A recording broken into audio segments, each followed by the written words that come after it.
This is the Detroit Sports Podcast Network.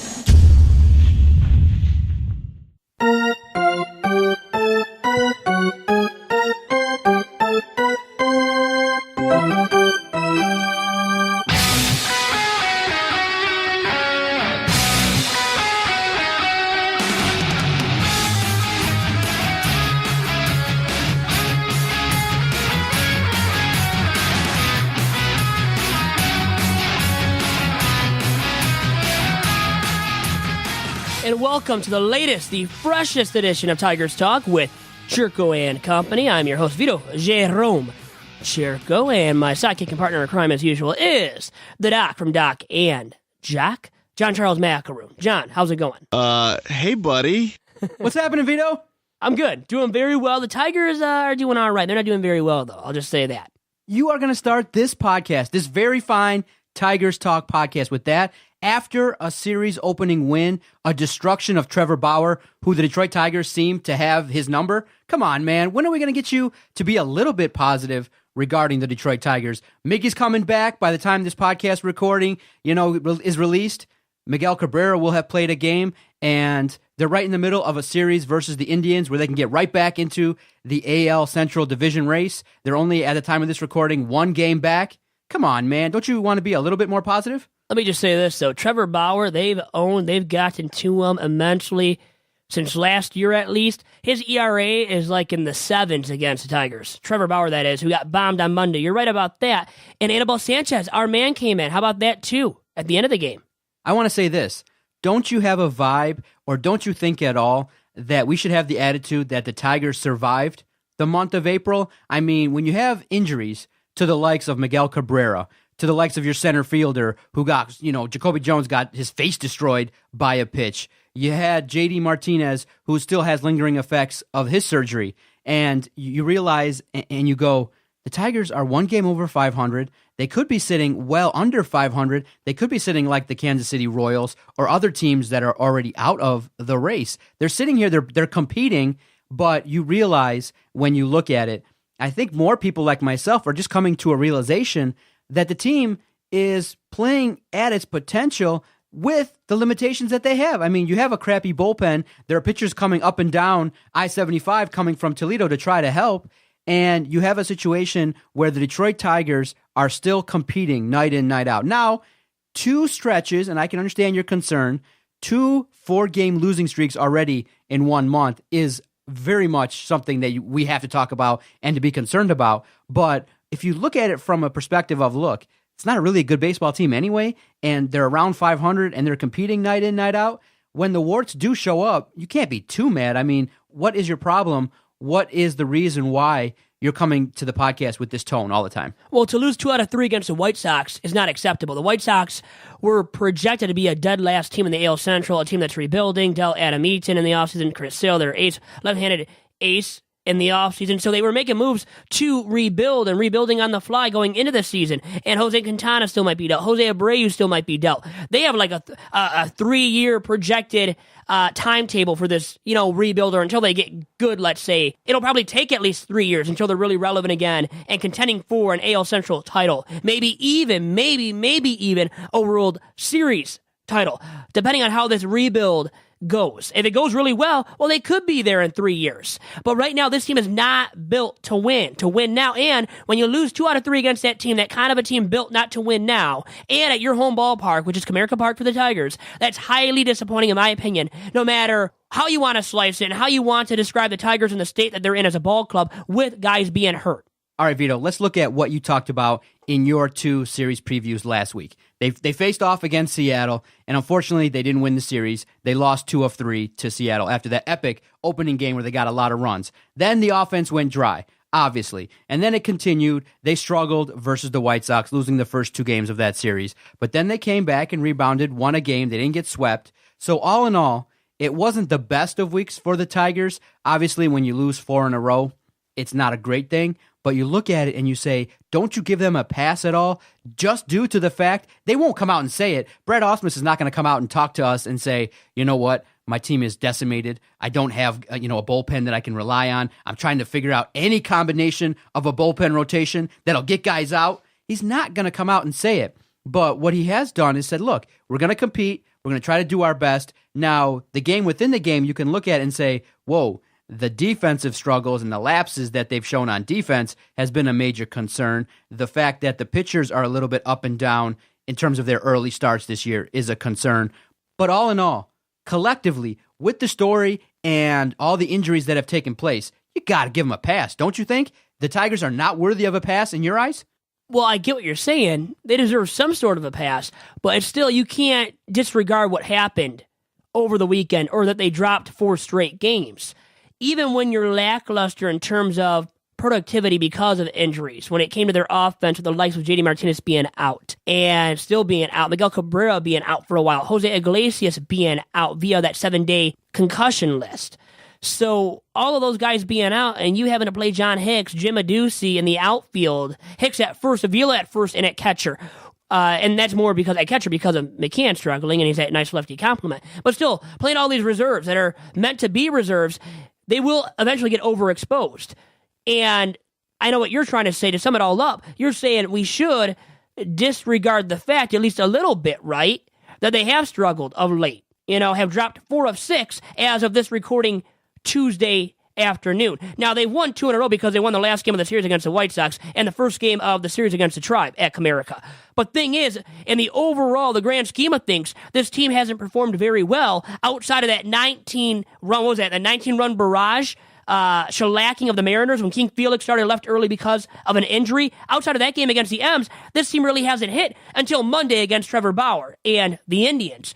But is it sustainable? You want to see consistent productivity. And I don't care that you had reserves playing, because at a certain point, they have to come up with the timely hits. The other guys have to do more, like Ian Kinsler. How about him, who hasn't hit great overall-wise this year? A guy like that has to turn it up and produce more when Miguel Cabrera is out, when JD Martinez is out. Luckily, Alex Avila has stepped up, and those reserves that are already noted in Jim Adduci and John Hicks have stepped up and produced in the absences of Miguel Cabrera and JD Martinez.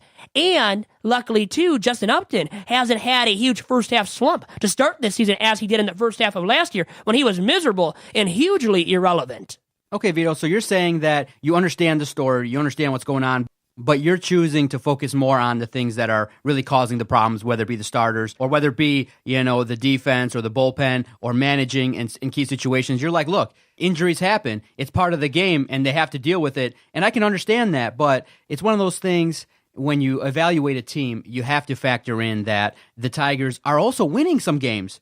You understand that there are some teams when an injury happens, they just go right into the tank and they don't fight. They don't battle. They could not handle 2 long losing streaks. And it might go on for, losing 7 out of 10 or losing 10 out of 15 games or the likes. But the Tigers have kind of weathered the storm. And that's all you can do in the month of April is, okay, that's done. It's in the past. They went, I believe, 12-12 in the month of April. So, hey, you can't, as many will say, you can't win the division in April, but you can damn near shoot yourself in the foot and cost yourself. And You're they right. haven't done that. So up until this point, the story is you're competing with the Cleveland Indians, and you are benefiting from the fact that this division is absolute garbage. The Indians right now are not playing at their prime. The Kansas City Royals are not playing well. The White Sox a little bit are coming on, and they just took a series from you, but you've had some advantages in series past versus them. And Minnesota, they're an up-and-coming team, but they're nowhere near title contenders. So the Tigers are in a division where they can be 500. They can almost be 3 to 4 games under 500, 3 to 4 games out of the division, and just put together a winning streak later on in the year. And you almost know that the Indians are not going to pull away from you just yet. I don't see it yet in terms of how the Indians are playing. So what I'm saying is that the division's there for the taking, and the Tigers don't have to be a world beater. You might be able to win this division with just 85 wins. But remember this, too. Since the Tigers won 2 out of 3 at Progressive Field in Cleveland earlier in the season, in mid-April, the Indians won 9 out of 12 after that. Now, they dropped the first game of the series against the Tigers at Comerica. So officially 9 of 13 since losing that series in mid-April to the Tigers in Cleveland. But since then, they have picked it up. And remember now, Kipnis is back. Their all-star second baseman, which has slid over or caused Jose Ramirez to slide over to third base. Ramirez at third, Lindor at shortstop, and they are the linchpins right now of that offensive attack of the Indians, spearheading the offense of the Indians. And to a surprise, when it comes to the combination of the two, and especially Jose Ramirez replicating what he did last year up to this point, in this season at least. And if he keeps producing, Lindor, who's been great, if he keeps producing too, and they've been number 1 and 2 in major offensive categories for the Indians up to this point, at least leading into the series against the Tigers. As, listen to this now, you had, going into this series against the Tigers, you had Ramirez with the highest batting average for the Indians ball club, Lindor at number 2, and then Lindor, an all-star in 2016, who won a Gold Glove, by the way, in 2016 as well, had the most home runs and highest OPS going into the series. And number 2, right behind Lindor in those two major offensive categories was Jose Ramirez. So you had Jose Ramirez and Lindor 1 and 2 on the Indians in batting average, home runs, and OPS coming into the series against the Tigers. That tells you big time they're getting it done offensively. And Kipnis now is back, remember, as well, at second base. So this Indians team, maybe not clicking on all cylinders when you look at, Trevor Bauer start Monday night, but everything else offensively and Brantley's hitting. Remember, he only played in 11 games last season, Michael Brantley, a guy that was their best offensive player going into last season. Now he's what? Third or fourth in the pecking order if you consider Jose Ramirez, Lindor, and their acquisition of Edwin Encarnacion. Edwin Encarnacion is a guy that can slug 40 home runs, driving 100-plus RBIs. And then you have Brantley. You have a lot of good offensive performers right there. And 2 additional ones compared to last year because you didn't have Edwin Encarnacion, you didn't have Michael Brantley. And Brantley right now is hitting already. So this team, I think, is starting at least to click on all cylinders, despite, once again, what Trevor Bauer showed Monday night against the Tigers. Listen, Vito, I can understand that you still have a great deal of respect for the Indians, but what I'm saying is the Tigers also still have some talent. You got to remember, JD's coming back. Miguel Cabrera's coming back. You could have had a situation where those 2 losses, those 2 injuries could have been devastating. You bring up these 2 guys, Jim Adducci and John Hicks from the minors.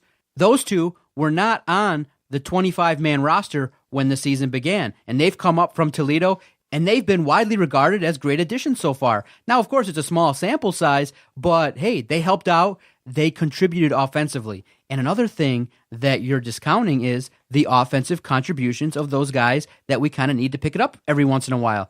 Alex Avila, Tyler Collins, Nicholas Castellanos, all those players have contributed to the offense. Now, could the offense be more consistent? Of course. But what I'm telling you is, I know that you have a great deal of respect for the opposition, but I say, look at what the Tigers have, and up until this point, they're doing a decent job staying in it, and I give them credit for being able to be, at this point, only 1 game under 500 when you're playing a series at home versus the Indians. And by the way, John Hicks has been sent to AAA to make room for Miggy, which makes sense because Hicks was playing at first base in the place of Miguel Cabrera. And you know what?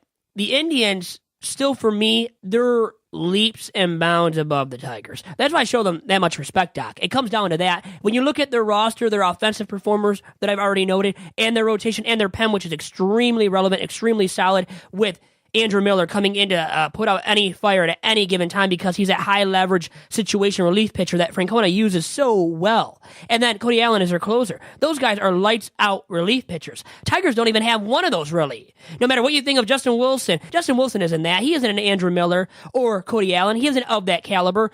And that's what scares me, continues to, and will continue to scare me all throughout this season. Their bullpen, the Tigers' bullpen, not being able to get it done. And when you compare it to the Indians and White Sox bullpens, even the White Sox, their bullpen, there's no comparison between the Tigers' bullpen and the White Sox's, the Indians' bullpen. And that might make the difference in the division this year and might lead to another big divisional lead for the Indians. By the end of this season, I think you'll see a huge gap between the Indians and everybody else in the division. Tigers could still very well be the second best team. They have the talent, as you noted. You can only say so much about their talent when you compare them to the Indians. In so many words, the Tigers' talent can only take them so far because the Indians are still a better ball club as a whole entire ball club. All right, Vito, so tell me, what have you seen in the month of April, the month that they just completed where they finished 500? What have you seen that's contributed to 2 4-game losing streaks? What have been some of the struggles and what's been contributing to the Detroit Tigers not maybe playing up to your potential per se? Well, injuries, as we already noted, easily. And then the bullpen. The bullpen sucks. Is there any other way of slicing it? They're saying it? No, it just flat out sucks. And there's not a hugely reliable lights out relief pitcher that the Tigers possess in their bullpen right now. As I said already, when comparing the Tigers' pen to the Indians and White Sox's pens, there's no comparison right now between the Tigers' pen and those respective pens.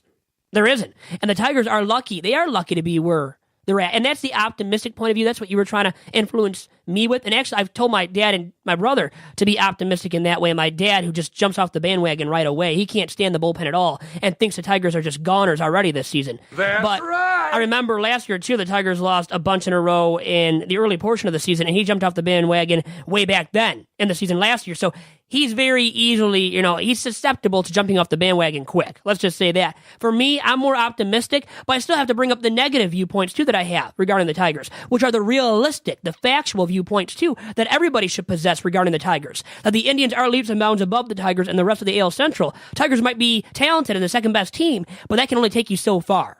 But now another optimistic, the most optimistic point of view to have after the month of April is that they're in striking distance, and if they're in striking distance by the end of the season like they are now, they could very well slide into the postseason as one of the two American League wildcard teams. And when you get into the playoffs, maybe their pitching is performing effectively, more as a whole. And because of that, and maybe their pen is at least respectable. If that's the case, maybe they can make a run in the playoffs and get to the World Series and win their first World Championship since 1984. That's the most optimistic point of view. But right now, we got to put our foot on the brakes, right? I mean, because right now, the Tigers don't look anything close, in my opinion, to a playoff team. Now, maybe with getting Miguel Cabrera back for Tuesday, having him a part of the everyday lineup now once again, when you get JD Martinez back, if Jordan Zimmerman starts performing more effectively, if K-Rod starts performing more effectively, because Ausmus is so stubborn, he's going to leave him as a closer. If those guys start performing more effectively, well, the Tigers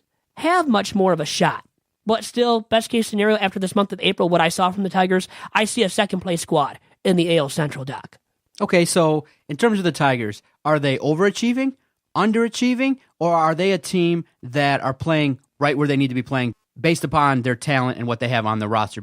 Because when I explore the Tigers and kind of review them, I say they are what I think they are. I only have them winning 85 games the entire year, and part of the reason why I think many people have kind of put them in the mid-80s range is because of the fact the bullpen isn't efficient, because of the fact that the starters do have some talent. Jordan Zimmerman came out and said, look, I have kind of went to the film room and have reviewed some of the things I did when I was dominant, when I was pitching for the Nationals. And he noticed something that he was not doing when he was pitching. And he's gotten back to a rhythm, and he had a nice performance his last go-round. JV has kind of hit a lull these last few starts, but he's kind of been there to help the Tigers out to start the year when others have struggled. So when I review the Tigers, I say they're playing exactly where I think they are. They're around a 500 team. They are who we thought they were, and we let them off the hook. I think Denny Green said that in a press conference, very emotional post-game press conference, which was very memorable. Anyways, though, in all honesty here, you know what? I think they are the team right now that we thought they would be going into the season. They are at a place in the division where I think we thought they would be and hovering around 500 because they are more or less a 500 or a few games above 500 ball club right now with the state of the ball club as it is, with the bullpen being lackluster, not having a hugely reliable back end of the pen. And your closer being the closer because your manager is stubborn and still throwing him out there as a closer when you don't need a designated closer once again. So Ausmus not extremely helping out the cause. And the bigger thing to harp on regarding Ausmus, not to go on a diatribe right now regarding Brad Ausmus, as I have numerous times on this very podcast, Doc. You know I have, and you have yourself about Ausmus. But the thing is, the point I want to make is that why the heck does he keep batting Victor Martinez in the cleanup spot? Justin Upton has performed admirably. And the thing is, you would think, based on that note, Upton, with his numbers, his OPS of 900 plus, and what he's been producing in terms of extra base power, extra base production, well, he's got a huge leg up on Victor Martinez then, who's older, and realistically much older than Justin Upton at this point. So why not drop Victor Martinez in the lineup a bit, and you move Upton up to the fourth spot? Why can't he be the cleanup hitter? Makes no sense at all right now to me. See, Vito, I think that a lot of people are just resigned to the fact that they don't want to see what's right in front of them. Okay, why is Anibal Sanchez still on this team? Why are some situations, why are some players afforded? Well, that's all right. Anibal Sanchez is fine being on the team because he's just a long reliever when it's 7-1 like he came in on Monday night. Something like that where the game's far out of reach. I don't mind that as much when he's pitching in those type of situations where Victor Martinez hitting fourth is affecting games in tight ball game situations. Really? He's affecting the outcome of games. Anibal Sanchez isn't affecting the outcome of games nearly as much. Are you going to interrupt me before I even finish my point? But I'm telling you, that's the truth, though. Okay, the reason why, I understand. The thing that I want to tell you is Victor Martinez is going to be afforded several opportunities to try and work out of his slump. And what's happened? He's starting to kind of heat up a little bit. Haven't you watched the last couple performances? He is starting to heat up. Now, what managers look for is not the results. What they're looking for is the contact. What they're looking for is how is he swinging the bat? Is he starting to drive the baseball? Are the baseballs kind of, hit with some heat? And Victor Martinez is slowly coming around. And unfortunately, I know many people will say, yeah, you should move him out. And I might agree with you. I would say that you'd be in the group that's probably right. He should not be in that position. But why is he afforded so many chances? Well, one, look at his salary. Look how much money he's making. Look at the respect level that he has in that clubhouse. He is one of the leaders. Now, many people won't say that because he's not so vocal, and he obviously doesn't speak the language very well in terms of speaking English, but he is a leader in that clubhouse. Many people do respect him, and he's afforded many opportunities to kind of weather some storms, weather some long slumps because of his salary. And so I don't think that he's probably going to be moved out of that spot for the foreseeable future. I think that Brett Ausmus, in his own mind, when he meets with the staff and he meets with his, supporters and he meets with the coaches, realizes that they got to find a way to just keep Victor in the lineup and to have him bat fourth. Now, I know he doesn't have that much extra base power right now, and he's not contributing to the level of the old Victor Martinez, but they do believe, and I think that the Detroit Tigers believe that he's going to come out of it and can be a strong offensive contributor. That's why. His contract dictates it, and they are always going with the notion that Water's going to find its level, and he will come out of it with some key hits. But with this big contract, you can still include him in the everyday lineup and allow him to come out of his slump that way, lower in the order, batting fifth or sixth, and allowing Upton, who's a better hitter right now, to bat fourth, which increases your likelihood of winning ball games. Aren't they trying to win ball games right now? If they're in a win-now mode, truly, they should have Upton hitting fourth. Why do you think V-Mart is hitting fourth right now as we record this? Well, his respectability as a major league hitter over the years, he's long tenured, a veteran hitter, a very good one at that from years past. But at this point, at his advanced age, much older in age as well, as I already made the point of, than Justin Upton, the guy that should be hitting fourth right now. Upton's more in his prime. Guess what? V-Mart is more washed up right now than in his prime. He's not completely washed up. He's come out of his slump a little bit with the extra base production, a little bit. And did you notice, too, he got a bunt down the third base line, got on via that route Monday night against Trevor Bauer. How about that wise move by Victor Martinez, who hadn't dropped down a bunt for a hit, I believe, in his whole entire career. And I think it spanned 1,700-plus games.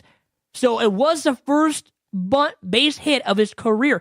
And you know what? When they're shifting over and leave the whole entire left side of the infield wide open down that third base line, why not drop down a bunt more often if you're Victor Martinez, especially when you're struggling?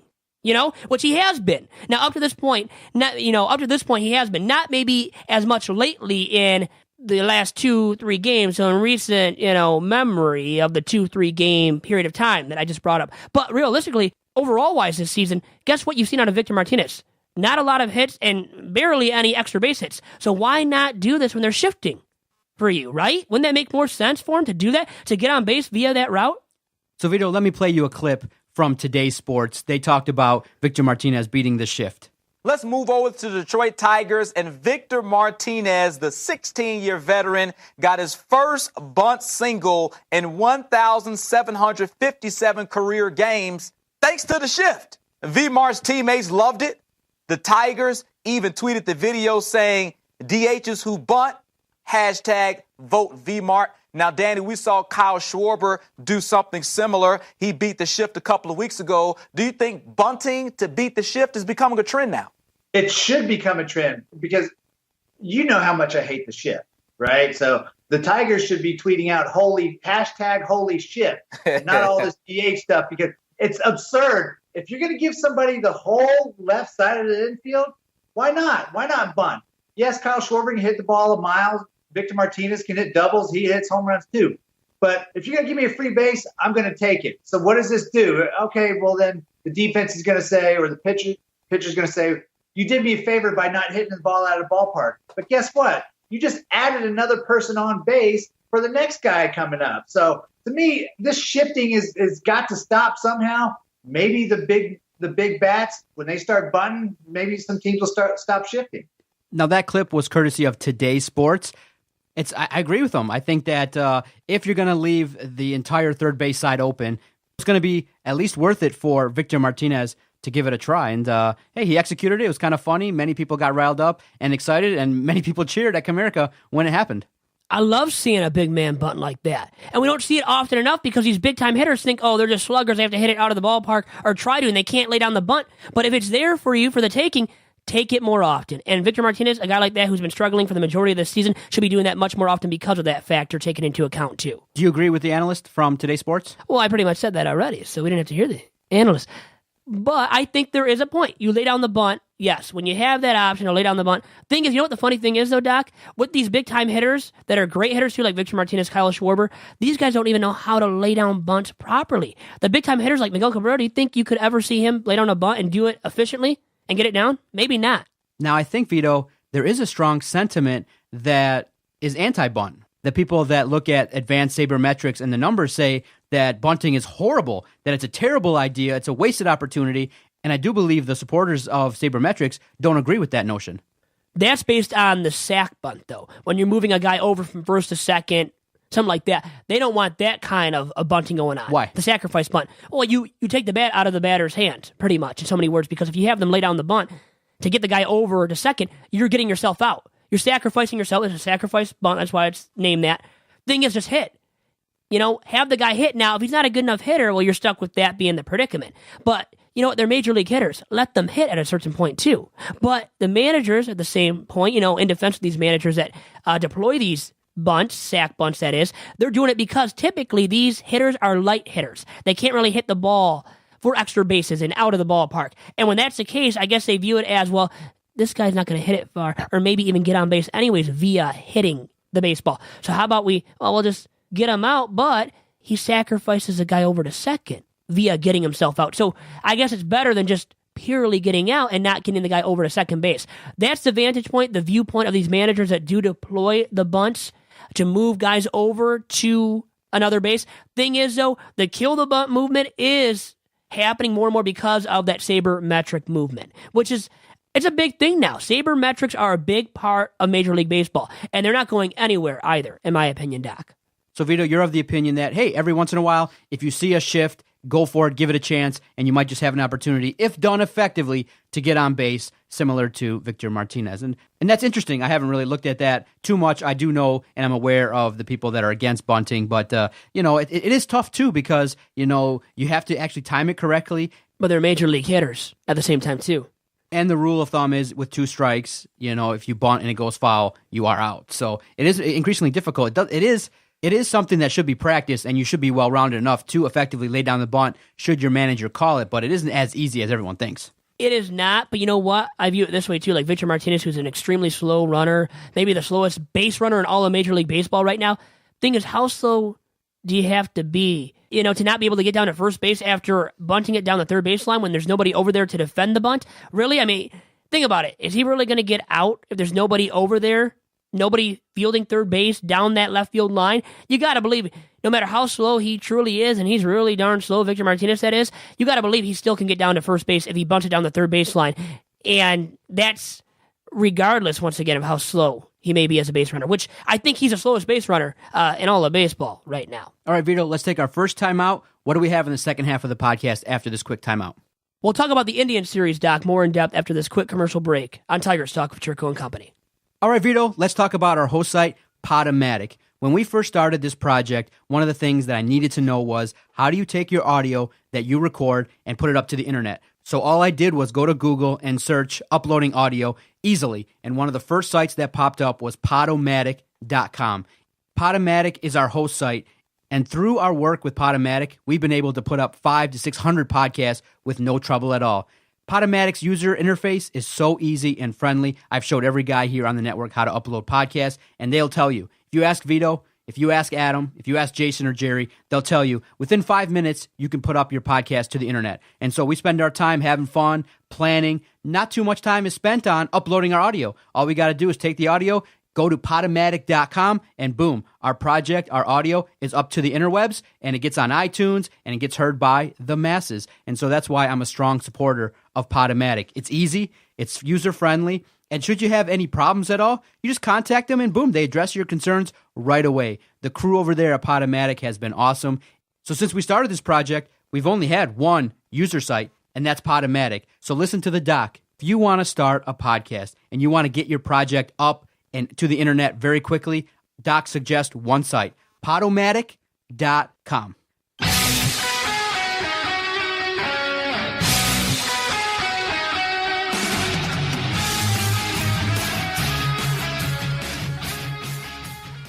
And back here on Tigers Talk of Chirco and Company, I'm your host, Vito Jerome Chirco, alongside the doc from Doc and Jock. That is John Charles Macaroon. And John, Hi.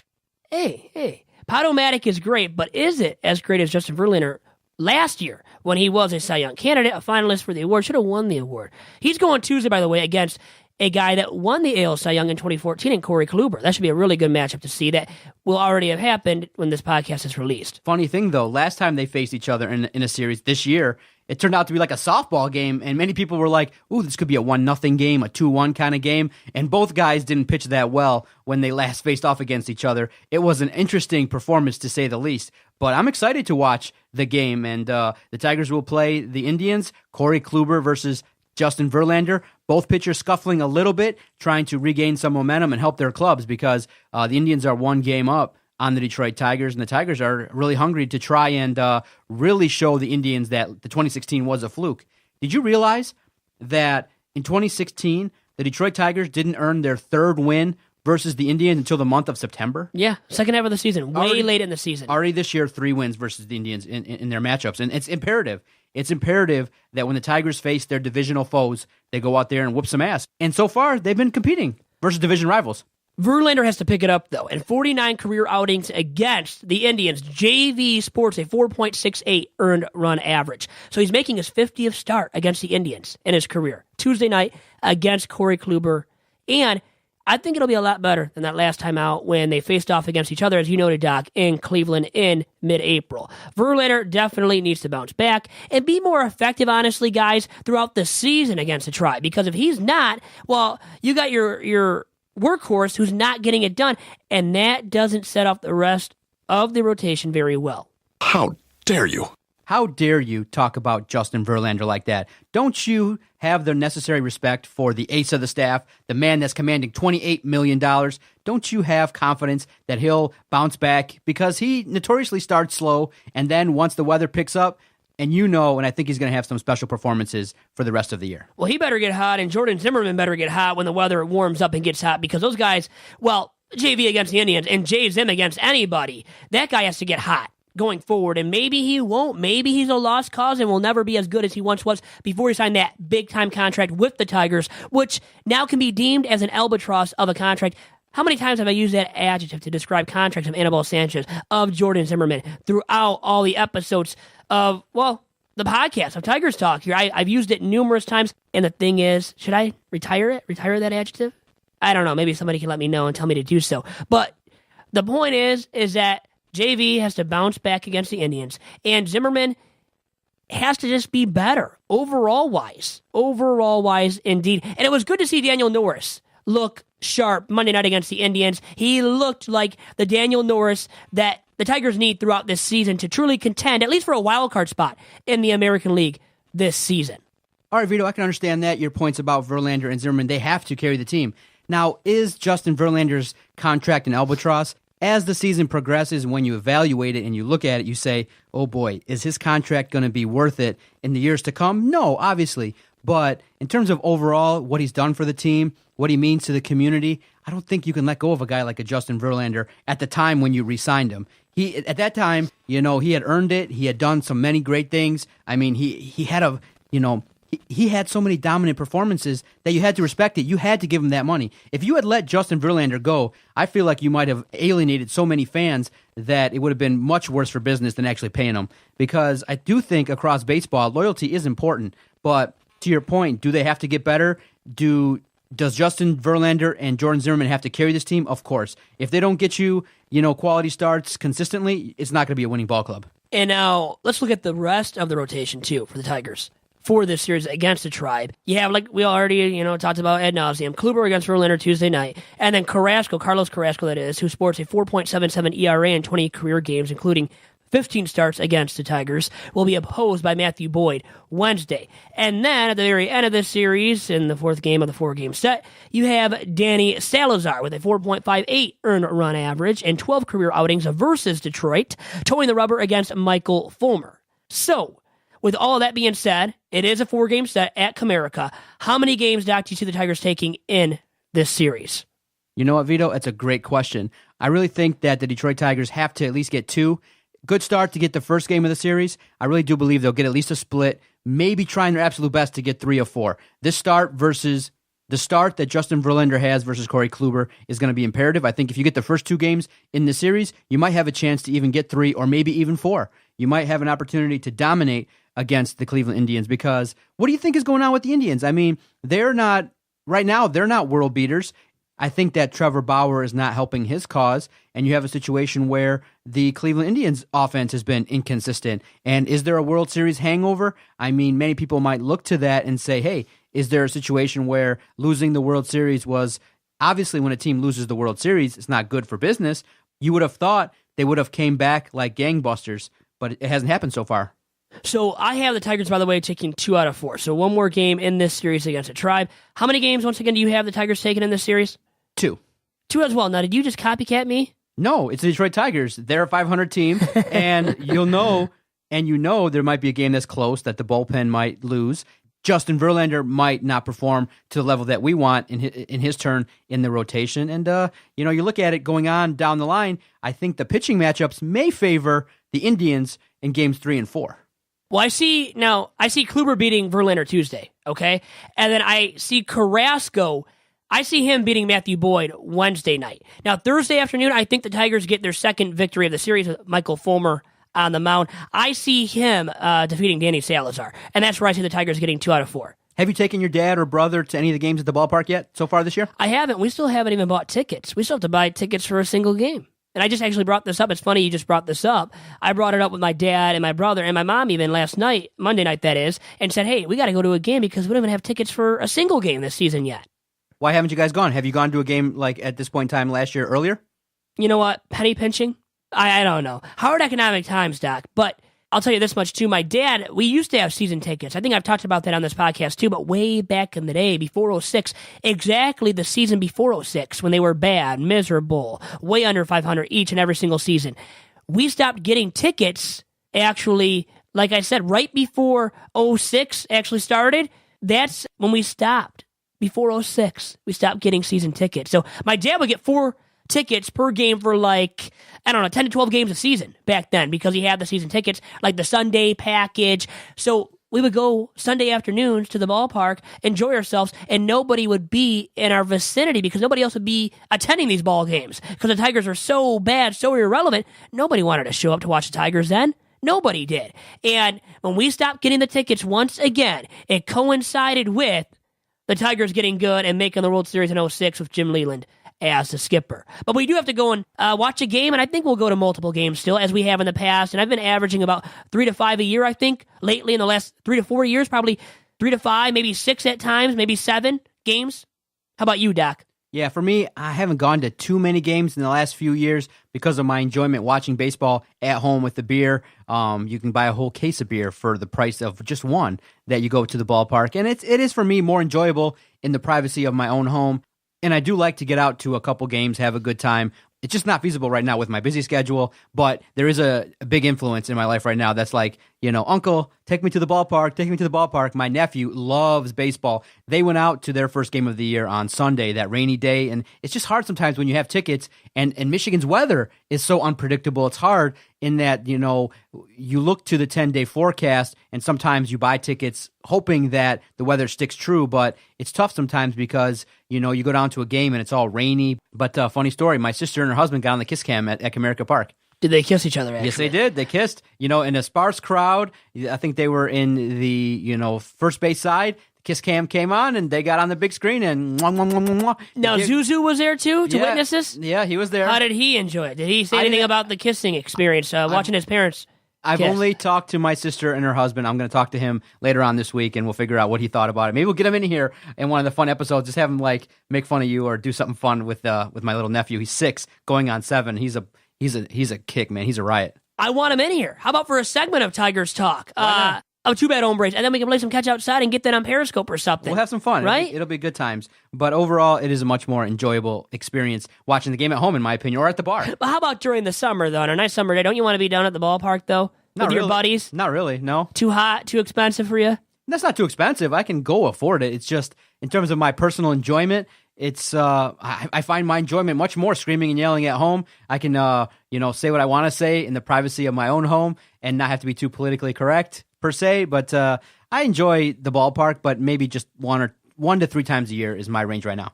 Well, and then you can turn off the game whenever you want to because of the bullpen struggles. Hey, you just turn it off right then and there. Exactly. Now, we would be remiss if we didn't talk about the national story of the day, and many people are talking about it. It is deplorable when you start researching what the heck's been going on in Boston. Many people are commenting regarding this whole Adam Jones situation from the Baltimore Orioles in the series matchup versus the Red Sox. And to lay it all out there, the Orioles and Red Sox have been involved in some heated games already.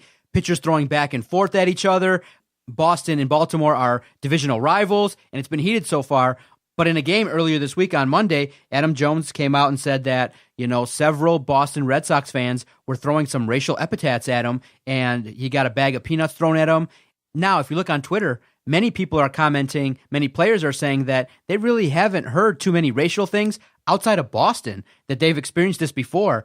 And it is quite deplorable that in 2017, this kind of nonsense is still going on. I do believe that the commissioner, the Red Sox organization, got to do whatever they can do to limit this and to stop this, because it's horrible PR. It's horrible that fans would even go to a public place and throw these kind of comments out there. It's a disgusting situation all around that in 2017, we still have to talk about the mistreatment of players, especially racially. It's a joke, and it's disgusting. Why even go to the ballpark then? Don't even go to the game if you're going to deliver those racial slurs. And it epitomizes still the issue that we have with race. And there are racial slurs thrown out by people when they shouldn't be. They're unnecessary always. Now, I don't know the exact details of the story because I've just read the opinions and people saying, the basic facts. But I want to say this. There is a likely scenario that booze was involved because liquid courage starts to happen. I'm not exactly sure when the incidents happened, what inning in the game. But let's just throw out there, if alcohol was involved and this person still threw out racial epithets, maybe drunk or mildly buzzed, does that limit the impact that you have or the deplorableness of what he said? Because when you drink, your inhibitions go down. You might say stupid things that you don't naturally would say, but it's tough because I've seen a lot of drunk people in my life, and nice people, fine, upstanding people, end up doing things that you never thought they would do when they're hopped up on alcohol. And so, granted, I don't know the exact facts of the case, but if alcohol was involved, I still think it's deplorable, but I understand it a little bit more. And I'm always of the opinion that if somebody does that, I don't go to hating them. I don't go to, shaming them. I go, look, have this person go to some racial sensitivity training, have them get into therapy, have them talk to people and educate these people about the impact of some of those words on somebody when they hear it. So for me, I'm always about rehabilitation, and alcohol, if it does play a factor, and I think it might, maybe limits my anger towards it. And for me, I just want to get this person help and try to figure out how to get this person rehabilitated and more racially sensitive. But Doc, I don't care if it's alcohol induced, because the thing about us, okay, I've been drunk. I bet you have too, a few times at least. Maybe not as many as me, okay, and I'm a big no. Not like that. But my point is here is that we've been drunk right before. Have we thrown out racial slurs like that? Come on. I haven't. I don't think you have. I don't believe that you have. No, I have not. You're a better man than that. I'm a better man than that. And the thing is, it comes down to the person, who he or she is and what he or she stands for and represents. You know what? If he or she stands for good morals, good values, you're not going to throw out racial slurs at a ball game. And you're there to enjoy the game and to watch these great players make great plays, like Adam Jones is making great plays all night long in center field at Fenway. And you're going to ruin his night and throw out a racial slur and be so racially insensitive?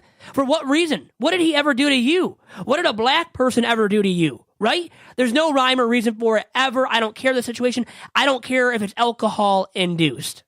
So no excuses in your mind.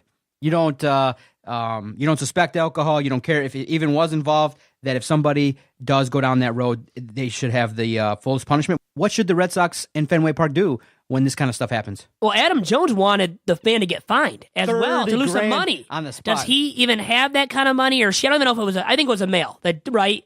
We're thinking, I think it's been presumed or maybe even said now that it was a male. Well, yeah, this person here, do they even have that much money in their bank account to pay that kind of a fine? And really, okay, Adam Jones doesn't need that money towards him. Where would that money go towards, by the way? Maybe to a charity? Maybe, hey, if you're donating it to a charity, hey, make the guy put $30,000 towards, or whatever it may be, the amount towards a charity. That is a really good cause. It looks really good as well for that person and for the Red Sox, the organization there. Thing is, it's not going to happen. There's never going to be a fine like that given down, handed down to that person that made those racially insensitive comments. It's more of maybe you think about suspending that person from showing up to games at Fenway Park for a year, or even banning him or her from the ballpark forever. I mean, how about that being a possibility? A lifetime ban. That would be a strong deterrent. I would advocate for that. Okay, well, good enough. I really appreciate, Doc, when you advocate for stuff that I advocate already, and then you follow up and you join the party. And I really appreciate when you join the bandwagon here on Tigers Talk with Chirco and company. Another fine podcast, Vito. What's on tap for the following week? What are you going to be following with the Detroit Tigers? How Cabrera comes back from the disabled list, how productive he is off of the DL. How about Victor Martinez? Does he keep up the extra base production as well? And these pitchers, Jordan Zimmerman once again, JV, how does he do Tuesday against the Indians?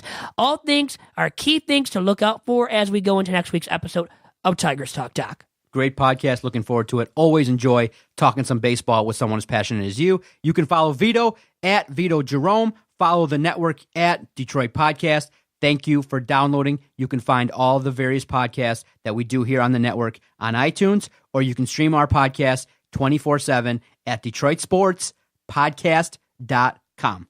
Thank you much, everyone, for tuning in. Enjoy the rest of the week, and we'll talk to you next week for another fine edition of Tigers Talk. Adios.